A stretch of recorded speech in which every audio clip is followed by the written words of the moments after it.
Vanderlei, diretoria do Conselho de Pastores, uma alegria estar aqui, privilégio. Quero saudar a todos os irmãos e irmãs, na graça e na paz do Senhor Jesus, e dizer que a última vez que eu estive aqui foi justamente na comemoração dos 70 anos, e foi assim um privilégio de ver como o Isbel, falando mais diretamente do Isbel, abençoa a nossa cidade, e a partir daqui tantas, incontáveis cidades, a partir do nosso pastor Messias, que estudou aqui.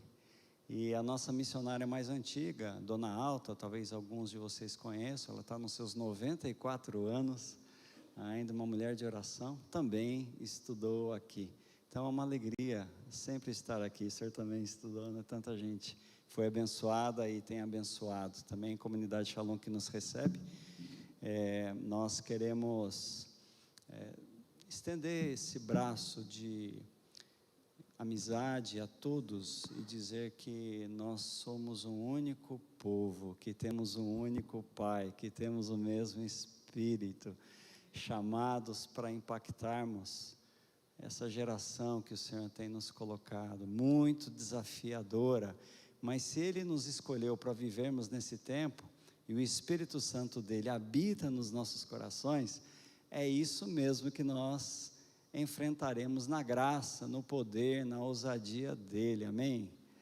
Quando eu estava meditando e buscando ao Senhor em oração, o que compartilhar, eu fiz essa oração singela, que eu penso que muitas vezes nós fazemos, e deveríamos fazê-la toda vez que vamos ter o privilégio de ministrar. A oração foi assim: Senhor, o que o Senhor quer ministrar os nossos corações? O Senhor quer falar para a gente?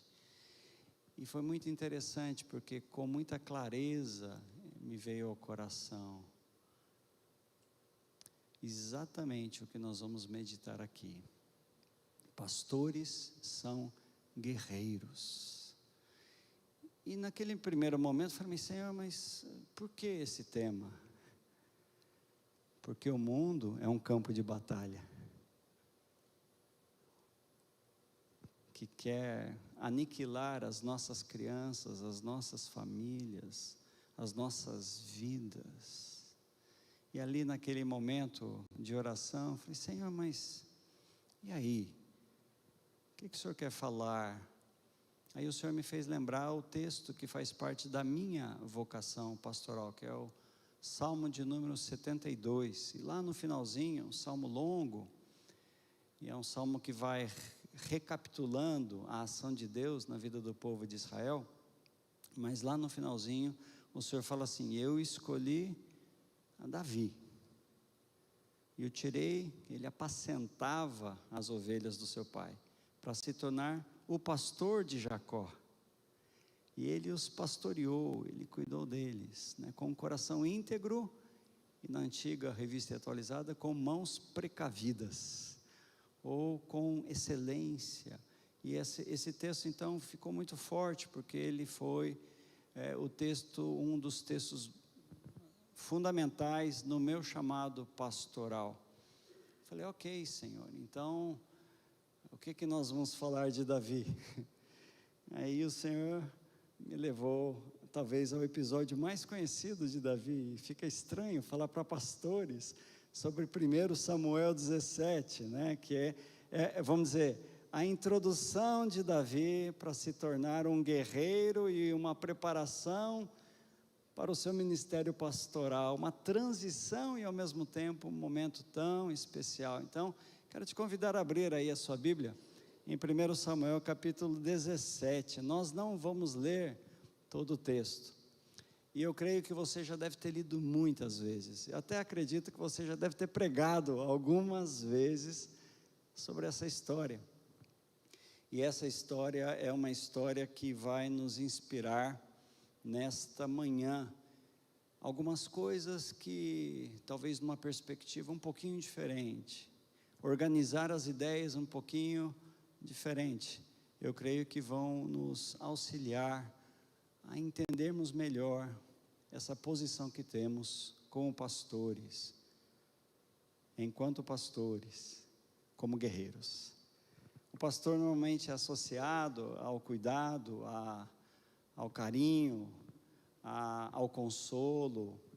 Sim, é associado também ao ensino, é associado a todo esse conjunto tão lindo que faz parte da nossa vocação, do nosso ministério. E muitos compreendem com mais clareza a posição que temos como guerreiros. E antes até de entrar no tema, eu quero que você faça uma pequena reflexão a respeito de um pai de família ou de uma mãe de família, que a nossa função como pastor não é muito diferente do que de um pai ou do que de uma mãe, que tem sim ternura, que tem carinho, que tem colo, que tem aconchego, que tem palavra, que tem abraço, que tem beijo, mas que tem um espírito de guerreiro para cuidar das suas crias, porque este mundo é um campo de batalha. Então, quando nós, muitas vezes, na nossa caminhada como pais, somos tomados por um momento de guerra intensa na nossa casa, ou se levantando contra a nossa casa, nossa posição muda e a consciência cresce, e de repente o Espírito do Senhor nos move com uma força que não é nossa, com discernimento que não é nosso, com palavras que não são nossas, com movimentos que não são nossos, mas que são necessários para o cumprimento integral do nosso ministério enquanto pai, enquanto mãe. Em certo sentido, essa analogia se aplica a nós como pastores. Davi, vocês sabem, ele era o mais novo dos seus irmãos, e talvez aqui nesse momento, por não ter idade militar, não estava alistado. Em momentos de guerra, ele seria naturalmente convocado se tivesse idade. Então dizem que provavelmente ele devia ter ao redor dos seus 17 anos, um menino, mas de repente, nessa linda história, ele vai nos ensinar algumas coisas que a gente precisa saber. Eu quero aqui então passar para vocês que nós vamos precisar entender com clareza quem é o nosso inimigo, nós vamos precisar entender com clareza quais são as dimensões da batalha, e nós vamos precisar entender com clareza que nós precisamos formar uma nova geração, ok?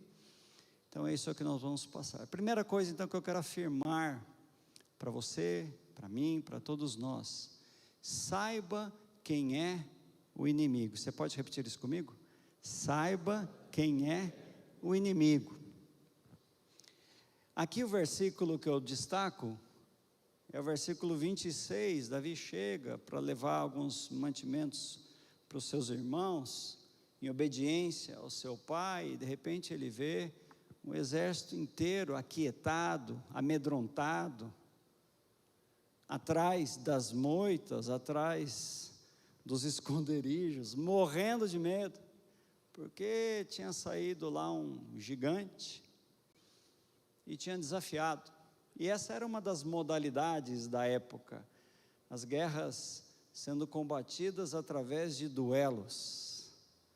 Mas o duelo pode não ser aceito, o duelo não precisa ser submetido, todo contrato tem que ter anuência de duas partes, mas de repente o silêncio, o medo, fez com que aquele duelo se tornasse sim um método decidido para vencer a batalha. Ninguém sequer pensou, vamos pegar os 10 aqui, vamos matar esse cara, vamos pegar ele pode ser grande, mas ele não vai pegar os nossos 20 melhores. Eles simplesmente acolheram, e aí eles se esconderam. E Davi chega, o coração dele está puro, o coração dele está limpo, o coração dele não está infectado por aquela bactéria do medo. Por alguma razão ele estava apartado, isolado, e não tinha sido contagiado com aquele sentimento terrível. E ele olha para aquela cena, ele olha para aquele gigante, ele vê o desafio e ele pergunta: quem é esse incircunciso que afronta o Senhor dos Exércitos? Quem é esse? Parece simples, mas como pastores, a nossa compreensão do nosso papel como guerreiros tem que partir de um claro discernimento. O discernimento precede a espada, para que a gente não lute com quem não é o inimigo. E não é simples isso. Não é simples isso porque a gente, quando tem um embate, quando tem um confronto, quando tem um contraponto, quando tem uma oposição, a gente tende a enxergar que tudo é o inimigo. E nós vivemos particularmente numa geração que empodera muito o inimigo, ou chama tudo de inimigo. Aquilo que não é por mim, é meu inimigo. E Davi, ele nasce como guerreiro com uma busca clara: eu preciso saber se este é ou não é um inimigo. E de certo sentido isso vai depois orientar toda a sua vida, porque na caminhada, vocês todos sabem, vai sofrer ataques mortais, intencionais, intensos, daquele a quem ele mesmo tinha defendido, daquele a quem ele cantava, e os demônios eram expelidos. O rei Saul tornar-se-ia um perseguidor austero, mas Davi sabia: ele não é meu inimigo. E por mais que o contexto todo quisesse provocá-lo a dizer: você vai deixar barato? Olha a oportunidade. Ele teve 2 vezes a oportunidade de, entre aspas, matar o seu inimigo, mas ele sabia que Saul não era o seu inimigo. Eu não sei se você enfrentou algo parecido com o que Davi enfrentou, porque a gente enfrenta assim na caminhada oposições. A gente enfrenta assim na caminhada personalidades diferentes, e às vezes pessoas até em posição de autoridade, de poder, que querem nos destruir. Mas a gente precisa entender com clareza quem é o inimigo. Quem é esse? Por quê? Porque senão a gente não sabe discernir quando devemos agir com confronto ou com compaixão. Quando devemos nos posicionar e enfrentar a batalha, ou quando devemos nos aquietar e inclusive sair de cena, que não mostra covardia, mostra discernimento. Talvez hoje você esteja numa condição em que você não está sabendo discernir muito o seu inimigo. E aí, quando você não sabe discernir o seu inimigo, você briga, ou levanta-se, ou se expõe a quem não é o inimigo, com isso, ganha vantagem. Porque, de certo, justamente foi um estratagema do próprio inimigo real, para te fazer confundir quem ele é, que está por trás. E ao invés então de interceder, a gente quer combater. Ao invés de nos humilhar, a gente é invadido até por orgulho, por brio, por vaidade, e vamos enfrentando a batalha que não é nossa. Muitas são as vezes que a gente vê Davi, ao longo da sua caminhada experiente, perguntando: Senhor, devo ir ou não devo ir? Essa é uma batalha para eu batalhar ou não? O Senhor irá comigo ou não irá comigo? Ele consultava continuamente, porque desde aqui nos seus 17 anos, O coração dele foi invadido com uma convicção: eu preciso saber que batalha eu estou enfrentando e quem é o inimigo. É aquele que realmente se levanta contra, ou é simplesmente alguém que precisa da minha compaixão, que está perturbado, às vezes até invadido pelos pensamentos do inimigo, mas ele não é o inimigo. Davi, quando talvez com a sua harpinha, aqui com o violão do nosso querido Wilson aí, toca bonito, né? Canta bonito, um vozeirão bonito. Ele é bonito, aí ó. Ele percebia claramente quem era Saul e quem era o inimigo que era expelido. Possivelmente isso deve ter orientado ele a não matar Saul. E às vezes aqueles que não são nosso inimigo, o Senhor coloca vulneráveis na nossa frente. Naquela oportunidade você tem a espada, ele está dormindo, nenhum soldado está para se defender, e você vai ter a decisão: eu mato ou não mato? E aqui me vem um ponto de reflexão: Senhor, será que eu matei alguns que não eram meus inimigos na minha caminhada ministerial, simplesmente porque eu tive a oportunidade, eles estavam vulneráveis e eu fui impiedoso? E aqui talvez valha um momento de reflexão e talvez até de arrependimento. Porque ao pensar que era inimigo e ao lançar-se da espada e ao, entre aspas, aproveitar a oportunidade, nós estávamos tocando o ungido do Senhor, não tivemos discernimento. E quem ganhou foi o próprio inimigo, que estava oculto aos nossos olhos. A lição desse texto que pula para fora no meu coração, ela desperta a necessidade de orar em todo o tempo, pedindo sabedoria do Senhor, discernimento dos céus.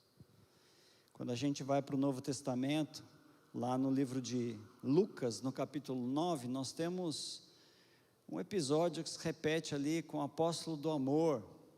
Quem era o apóstolo do amor? João.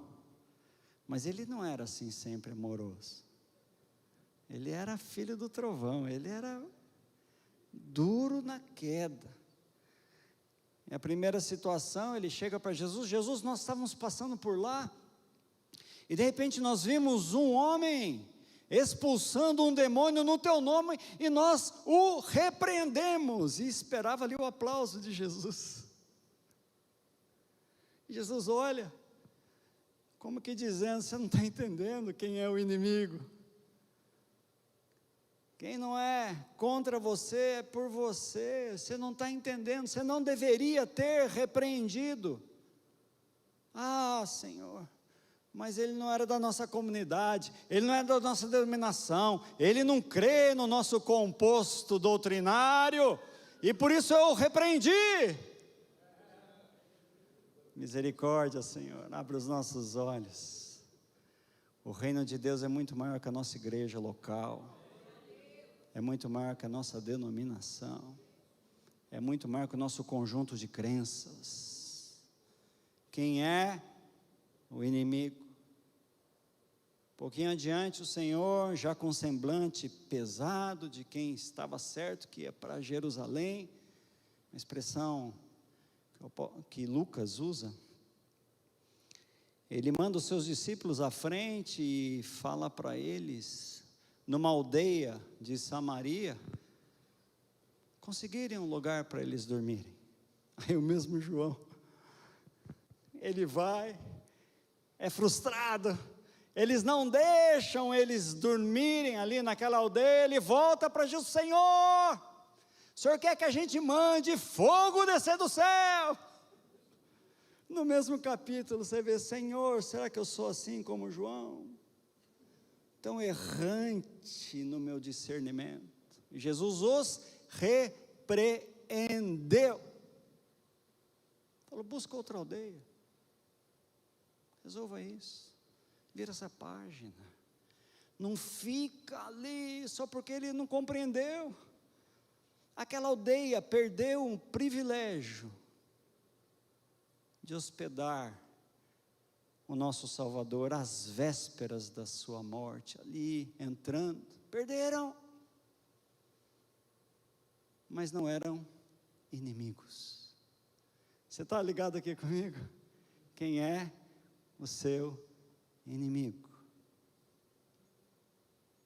Há muitos anos atrás, nós tivemos uma experiência, eu quebrei a minha perna, e aí um irmãozinho da igreja teve um sonho, e quando ele me viu na igreja, eu estava com a perna quebrada, engessada, e a única calça que entrava no gesso era uma calça de moletom, sabe aquelas que são mais largas, barra larga, era preta. Aí eu pus uma camiseta preta e fui de preto, com a bota branca de gesso. A hora que ele viu e ficou apavorado, ele chegou para mim e ele falou assim, eu preciso conversar com você. Acabou o culto, ele transpirava, os seus olhos, suas pupilas estavam saindo. Eu tive um sonho com você. No sonho você entrava de cadeira de roda, porque eu tinha entrado de cadeira de roda, minha perna esquerda estava, eu não conseguia andar nem com ela. E você entrava carregando o caixão de 2 dos seus filhos. E naquele instante a coisa é séria. Meu filho ainda era pequeno, mais novo.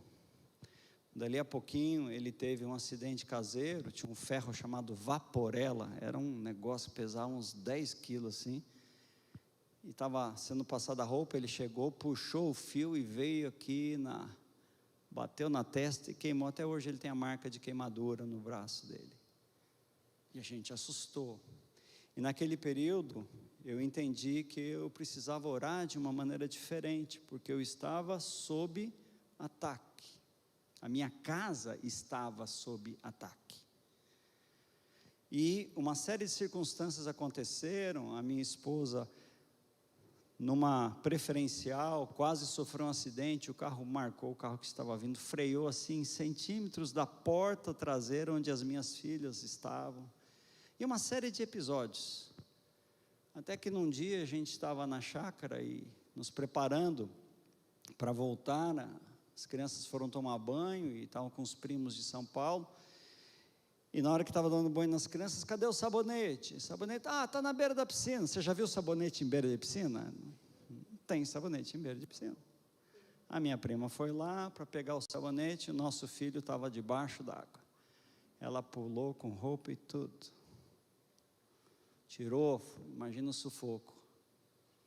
Porque nós estávamos debaixo de uma intensa batalha, e o Senhor nos ajudou com muitos intercessores. Nós vivemos um tempo de grande movimento de oração pela nossa casa, e com a graça do Senhor, todos os nossos filhos foram preservados, e todos estão nos caminhos do Senhor, servindo ao Senhor, casados, estamos esperando os netos, quando vierem.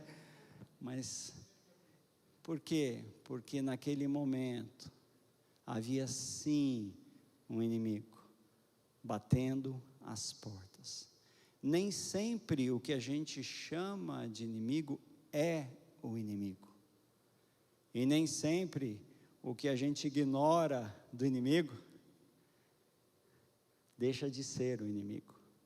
Precisamos discernir. E você pode fazer essa oração assim comigo: Senhor, abre os meus olhos, para que eu perceba quem é o inimigo. Amém, irmãos? Mas eu quero não somente que você saiba quem é o inimigo, saiba também as dimensões da batalha. Quando você lê esse capítulo todo, você pode ler com 3 canetinhas de cores diferentes, e você vai ver que lindo que é a gente perceber que tem essas 3 dimensões. Essas 3 dimensões acontecem na vida, simultaneamente. elas acontecem no entorno, elas não são assim, só agora é só uma, ou só outra, ou só outra, não é tudo ao mesmo tempo. E se você então pegar uma canetinha de uma cor e falar, deixa eu entender a dimensão espiritual, você vai lá e grifa. A dimensão emocional, na alma, você vai lá e grifa. A dimensão física, você vai lá e grifa, você vai ver como o capítulo fica muito interessante de ler. Eu vou começar pela dimensão espiritual. A gente percebe claramente Golias se levantando e amaldiçoando em nome dos seus deuses. Você vê que é um guerreiro, era um homem experiente, um homem armado, devidamente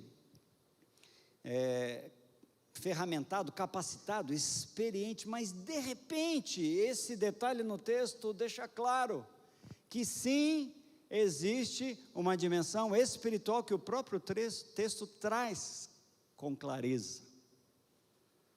E Davi não deixa barato, porque ele entende se é espiritual daqui também.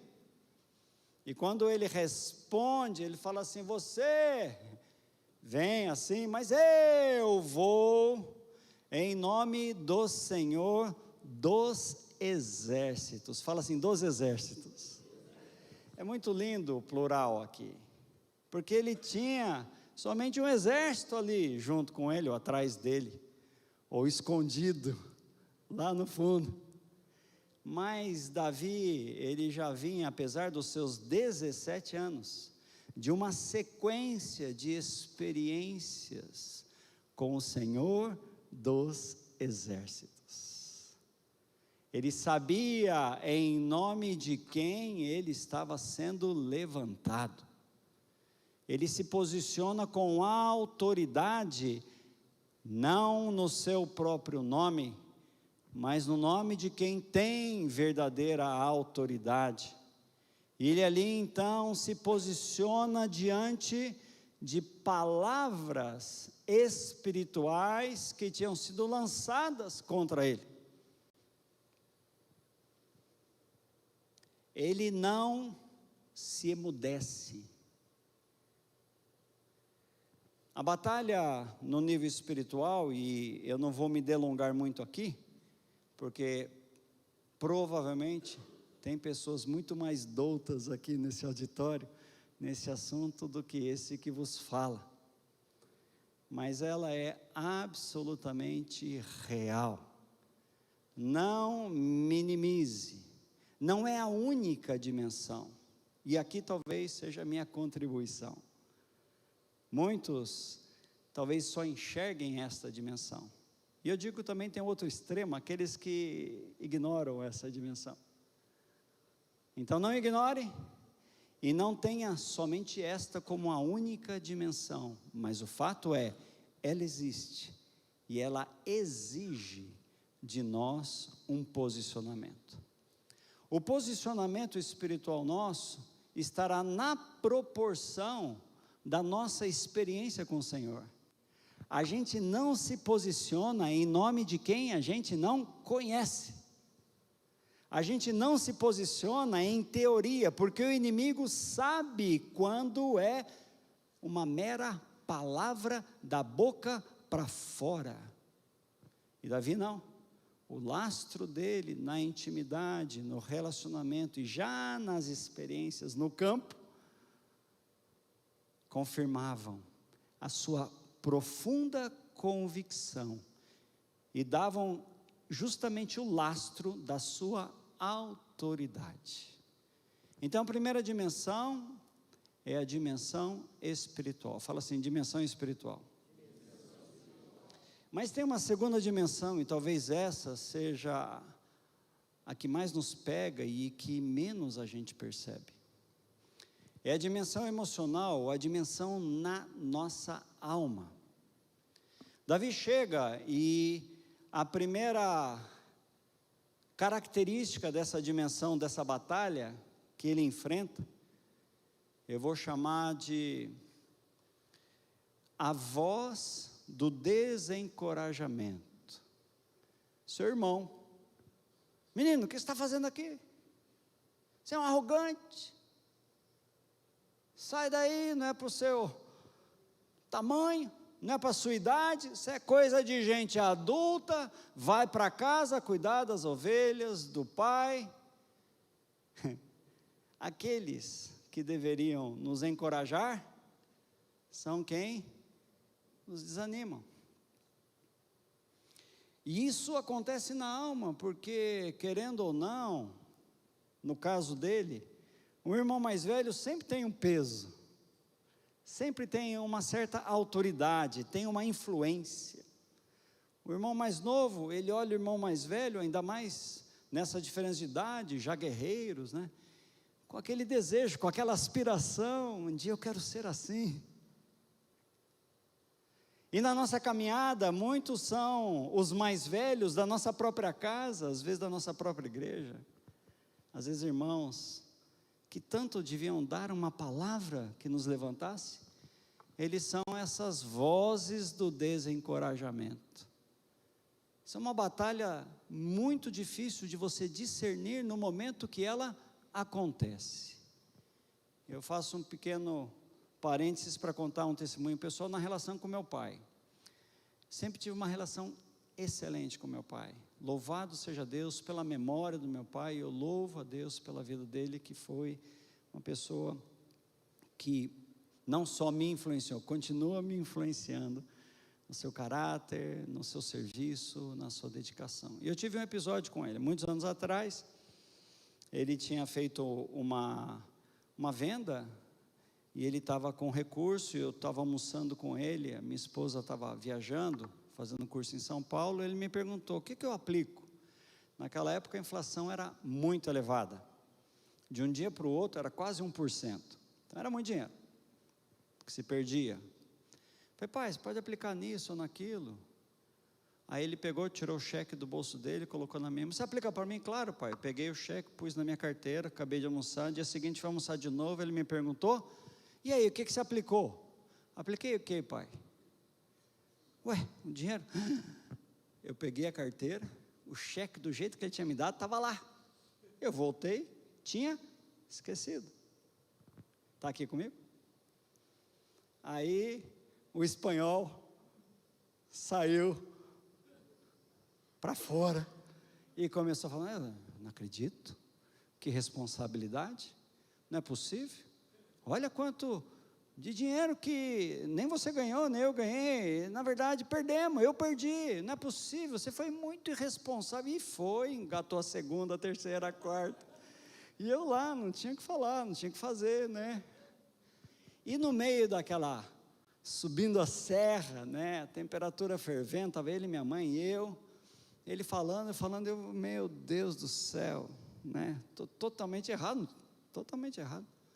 aí no meio daquela fala, ele vira assim, eu sabia que eu não podia confiar em você, aquilo de repente despertou alguma coisa em mim, e ele continuou falando, eu falei, pai, ele continuou falando, pai, ele continuou falando, ele não me deixava interrompê-lo, eu afastei a cadeira e fiquei em pé, em frente aos dois, meu pai levou um susto, eu fiz aquele gesto assim, sabe, de quando você pede tempo,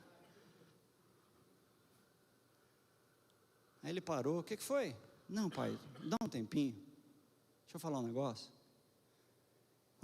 pode falar, você sempre pode falar, não, o senhor não estava deixando, pai, eu errei, mas eu sou confiável. Como assim, meu filho? Não, é o que o senhor falou, eu sei que o senhor está na fervura, mas o senhor falou, sabia que eu não podia confiar em você? Mas pai, eu errei, mas eu sou confiável, eu vou aprender, eu vou... Não, mas eu não falei. Não, pai, falou, não falei, falou, minha mãe, falou, Elias. Eu sei que o senhor não quis dizer, mas eu não posso acolher isso na minha alma. Está aqui comigo? Nós somos derrotados nas batalhas que começamos, até discernimos o inimigo, mas a gente não percebe essa voz do desencorajamento que te destrói como um guerreiro em formação. Você pode orar assim, Senhor, me dê esse discernimento.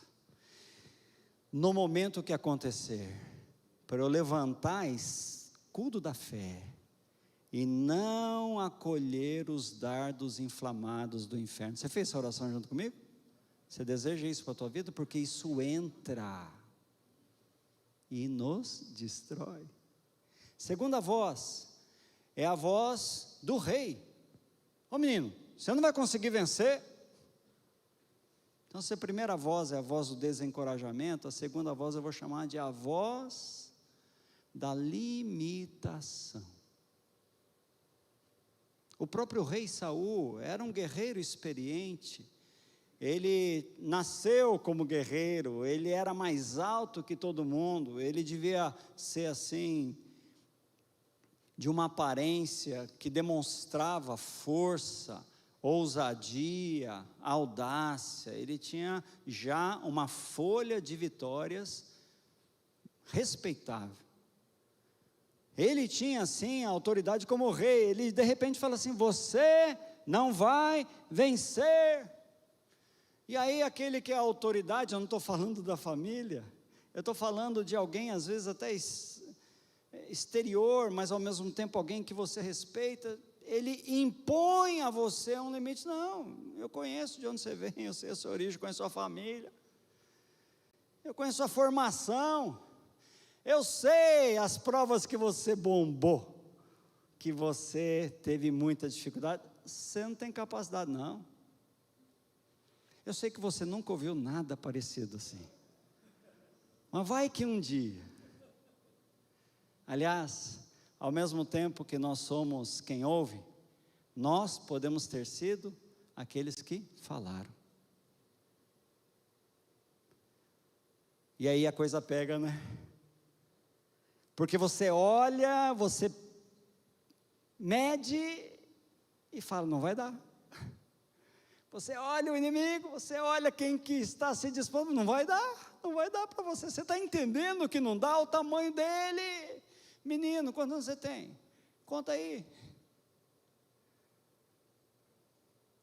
Nos processos seletivos do colégio apostólico, ninguém tinha passado segundo os nossos critérios. É verdade ou não é? A gente se acha às vezes que a gente passaria, mas os nossos critérios a gente reprovaria muita gente. Este nível de batalha é um nível que não é simples, porque a gente mesmo se impõe limites. Eu não consegui, logo eu não vou conseguir, eu não sei, logo eu não saberei, eu não tenho habilidade, logo eu não terei. Tem uma autora de um livro chamado Mindset, que ela diz isso, né? Ela fala que você tem 2 mindsets, o mindset que limita e o mindset que cresce. E aqui parece que o mindset de Davi, ele ouviu aquilo, mas ele não acolheu no seu coração. O rei, é o seguinte, olha, não é por nada não, mas de repente, não sei, talvez tenha algum valor, né? Um urso, não sei se tem algum valor, eu não sei se tem algum valor de repente, aí eu falar de um leão, vale também? Mas eu já tive assim algumas experiências que o Senhor me deu condição. Ele trouxe na memória algumas das vitórias. E ali ele foi fortalecido, ele foi alimentado, ele olhava assim para o gigante, mas aquilo não o limitou. Aquela batalha na alma ele estava vencendo. Então nós falamos da voz do desencorajamento, falamos da voz da limitação, mas tem uma terceira voz nessa história, que é a voz da intimidação. O próprio Golias, ele dá risada, ele quer denegrir, diminuir, assim todo guerreiro. Você vê aí essas lutas de MMA, os caras antes da luta já ficam falando do outro: eu vou acabar com você, eu vou isso e aquilo, né?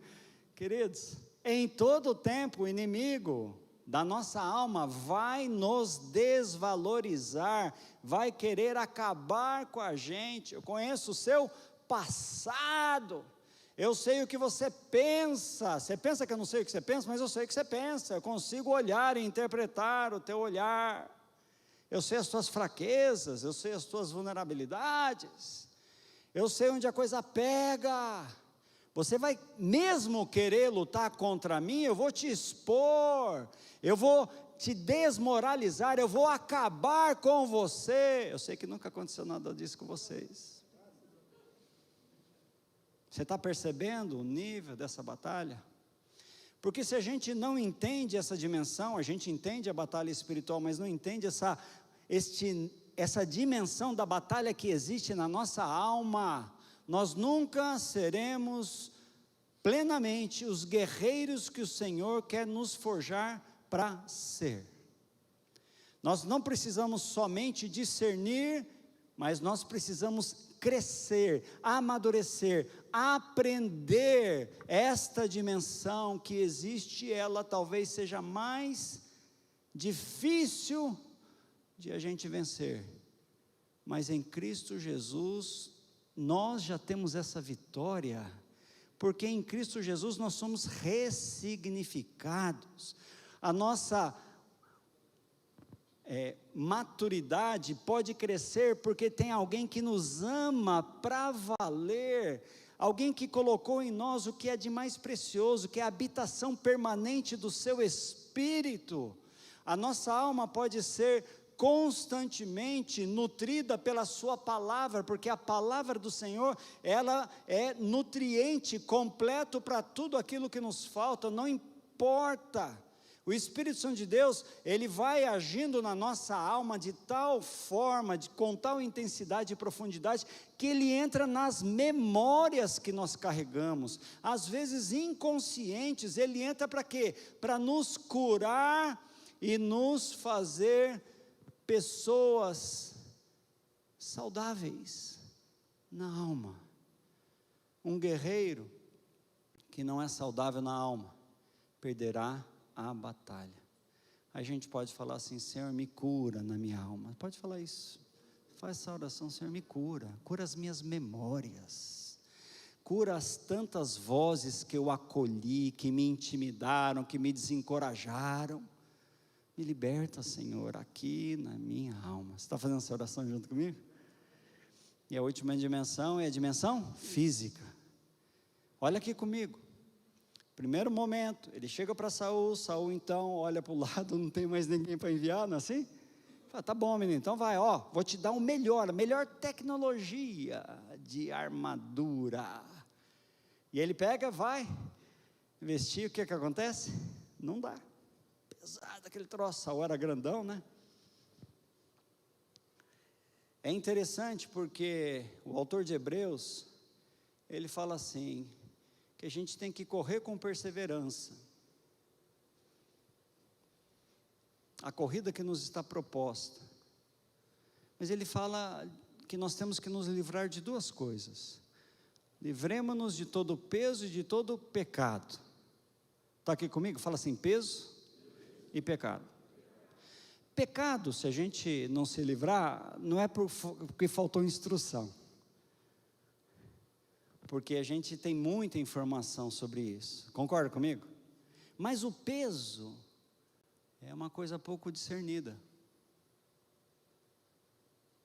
E aqui eu me reporto, por exemplo, ao peso das estruturas. As estruturas ficam pesadíssimas. Reuniões longas, instâncias, esferas de decisão difíceis. Aquela batalha, ela podia ser tão simples, mas ela acaba ficando pesada, porque a gente tem armaduras que não cabem em nós. E você pode pensar então, que tipo de armadura você vestiu? Porque você viu o outro ganhando a guerra e falou: não, o segredo está na armadura que ele usou. E aí você vai pôr a armadura dele, o jeito que ele faz, o método dele, achando que está no método, mas aquela armadura não te faz vencer. Você está aqui comigo? Tem que discernir isso. Porque nós somos peculiares, nós somos singulares. E foi absolutamente singular um jovem pegar uma funda para vencer um guerreiro armado até os dentes. E eu acho que só não foi ridicularizado porque ele poderia virar, então tá, então vai no meu lugar. Então todo mundo ficou quietinho, mas assustou. Como é que você vai vencer desse jeito? Porque de fato, é o Senhor quem vai nos preparando na nossa história, com os recursos que Ele vai colocando e parecem tão insignificantes, mas que de verdade é o que fazem toda a diferença. Menino cuidando de ovelha, para quem entra adentro, lá da região do Oriente Médio, é muito comum essa cena, você ter lá um menino, de 15 até hoje, dos seus 15, 17, 18 anos, antes da idade militar, cuidando de um pequeno rebanho, é muito comum. Você passa pelas estradas e você vê essas cenas constantemente. Agora, o que faz um menino que tem energia, olhando o dia inteiro, as ovelhinhas comendo? É um tédio, não é? Ele passa o quê? A brincar, com o quê? Com estilingue. Então ele começa a mirar, não, agora eu vou pegar aquela ali, errei, vai ficar bom ou não vai? Vai ficar craque. Quanto maior o alvo, mais fácil é.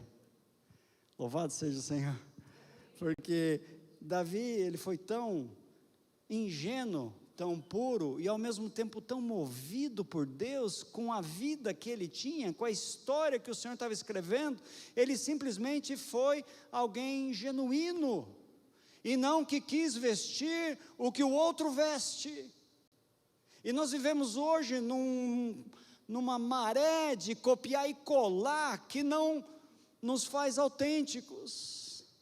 Onde você é, quem você é, como o Senhor te fez, e não como está fazendo o outro, porque o outro está tendo alguma coisa que a gente chamaria de sucesso, a gente quer adotar, porque tem que adotar para poder encher o auditório, porque é assim que acontece lá funciona, tem que funcionar aqui, e a gente perde a batalha. No ambiente físico, porque nos falta discernimento, nos falta pureza, nos falta valorizar aquilo que o Senhor nos deu na nossa caminhada, na nossa história, no nosso jeito de ser, as ferramentas que sabemos manusear. E por isso essa dimensão precisa ser muito refletida na nossa batalha física. E a gente sabe muito bem, quando a pedra atinge, não é a pedra que mata, a pedra derruba, e ele vai lá e pega a espada do próprio inimigo e corta o pescoço. E toda vez que eu lembro disso, eu falo assim: meu Deus, o que aconteceu quando aquele gigante caiu? Aquele exército levantou. Pensa aqui comigo, porque o gigante caiu, é um pênalti sem goleiro. A torcida faz o quê? Menos a torcida do Corinthians, não, a torcida, agora mexeu, né? A torcida levanta. Davi dá uma olhada, uma distraída para a torcida levantada, o que ia acontecer? O gigante ia levantar. A dimensão física é de quem tem discernimento, que tem que cumprir até o fim, que não pode se distrair com a torcida, que a caminhada só acaba quando o teu inimigo é totalmente destronado e destruído, que você não está ali para arrancar aplausos. Às vezes, depois de um final de culto, pastor, que bem essa pregação, você nunca ouviu falar disso, né? Mas você sabe que tem famílias quebradas. Não se iluda. Você só cumprirá o teu ministério quando você falar: ok, louvado seja o Senhor, mas é aquela família que eu preciso ir. Não se distraia e não queira os likes, não queira os aplausos, porque nós não fomos chamados para isso. Nós fomos chamados para pegar a espada e até o fim e degolar o inimigo. E a gente para na caminhada. A nossa medição é de pescoços cortados e não de gigantes derrubados. Começa bem, mas não acaba bem. Meu Deus, fala para o nosso coração, eu estou aqui junto com vocês. E eu sei que o Senhor está falando para os nossos corações. E o Senhor quer me falar, olha, não perca jamais de vista que a dimensão final não é o quanto você sabe, não é a nota que você tem, não são os aplausos que você recebe, não são os elogios em algum momento da caminhada, isso não é o que conta. O que conta é um coração restaurado, é uma família reconciliada, é alguém se arrependendo para valer diante do Senhor. Isso é o que conta, quando o inimigo é envergonhado para valer. E às vezes os auditórios grandes nos enganam demais, e a gente só foi na funda, louvado seja o Senhor, nós derrubamos o inimigo, louvado seja o Senhor, mas nós não pegamos na espada e não cortamos o pescoço, e aí o inimigo se levanta. Aí, meu querido, vai ser muito mais difícil. E por último, quantas pedrinhas Davi pegou? Você sabe, né? Ele pegou 5, versículo 40. Ele pegou 5 pedrinhas. Ele usou quantas? 1. E eu sempre parava nesse troço e ficava pensando assim, poxa vida, mas ele pegou 5, de repente ele falou assim, ó, não acertou a primeira, acerta a segunda, não acertou a segunda, acerta a terceira, aí vai até aqui, não acertou a quinta, sai correndo. Qual foi a estratégia dele? O texto não fala nada, mas eu quero que você vire comigo lá em 2 Samuel, no capítulo 21. E diz assim a partir do versículo 15: de novo os filisteus fizeram guerra contra Israel. Aqui Davi já está no fim do seu ministério. Ele governou mais ou menos 40 anos. Então aqui, se no primeiro texto ele devia estar com os seus 17, aqui ele está perto dos 60. Nem tão velho assim, né, gente? Menino de tudo. Mas olha lá o que acontece. De novo os filisteus fizeram guerra contra Israel. Estou 2 Samuel 21, versículo 15. Davi foi com os seus soldados e lutaram contra os filisteus. E Davi ficou muito cansado. Isbi-Benob descendia dos gigantes. Repita assim comigo, Isbi-Benob. Olha lá, o peso de bronze de sua lança era de quase 4 quilos. O peso da lança. Estava cingido de uma armadura nova. Este disse que mataria Davi. Porém, Abisai, filho de Zeruia, socorreu Davi, atacou o filisteu e o matou. Então os homens de Davi lhe juraram dizendo, nunca mais o Senhor sairá conosco à batalha, para que a lâmpada de Israel não se apague. Depois disto, houve ainda em Gobe outra batalha contra os filisteus. Foi então que Sibecai, o Uzatita, matou Safi. Repita assim comigo, Safi. Você vai conhecer uns nomes diferentes. O primeiro foi Isbi-Benob, o segundo é Safi, que era descendente dos gigantes.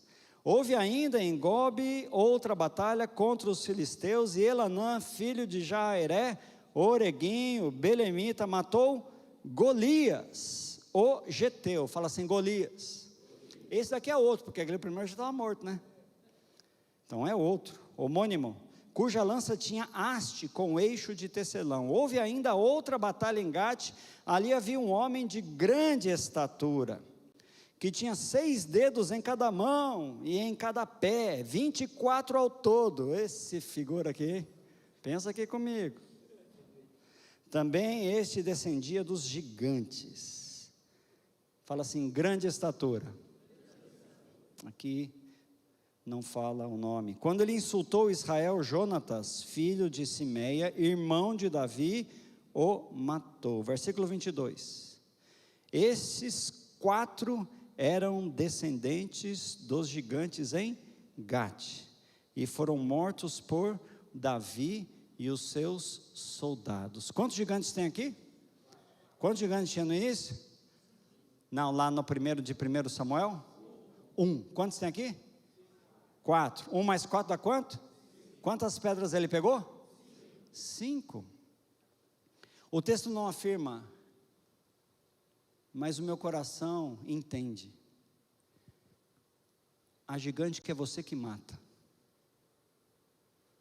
Mas nós, como guerreiros, somos chamados a forjar uma geração matadora de gigantes. E que vai multiplicar os gigantes. E que vai seguir aquelas pedrinhas que você pegou, que você tinha intenção, era uma batalha só, mas eram 5 pedrinhas, era um gigante só, mas eram 5 pedrinhas, porque de fato não tinha só um gigante, e o texto lá na frente mostra que existiam gigantes nascendo. O inimigo ia continuar produzindo novos gigantes, mas por alguma razão, eu não sou mais o mesmo, eu não tenho a mesma agilidade, eu não tenho a mesma força, eu não tenho a mesma capacidade, mas nós somos chamados a inspirar uma nova geração, a inspirar matadores de gigantes, a forjar pessoas que mesmo que não tivéssemos tanta consciência, eles estão tão emprenhados do Espírito Santo de Deus, que a hora que eles vêm, eles nos vão colocar para trás e falam assim: agora é a minha vez, eu vou matar esse gigante, fique para trás, para que não se apague a lâmpada de Israel. Eu e você somos chamados para matar os nossos gigantes, mas mais importante é multiplicar isso nas gerações que estão vindo adiante, para que o reino continue vencendo, e as portas do inferno não prevaleçam contra a igreja que é do Senhor. Ele fez assim, Jesus Cristo, Ele multiplicou, e essa multiplicação segue até hoje. Quem somos nós para parar em nós o ministério? Que o Senhor nos perdoe de achar que nós somos aqueles que são os únicos matadores de gigante, e nos dê um coração contrito e consciente. Tem muito mais gigante lá fora a ser morto pelos ministérios que virão a partir da sua própria vida. Louvado seja o Senhor.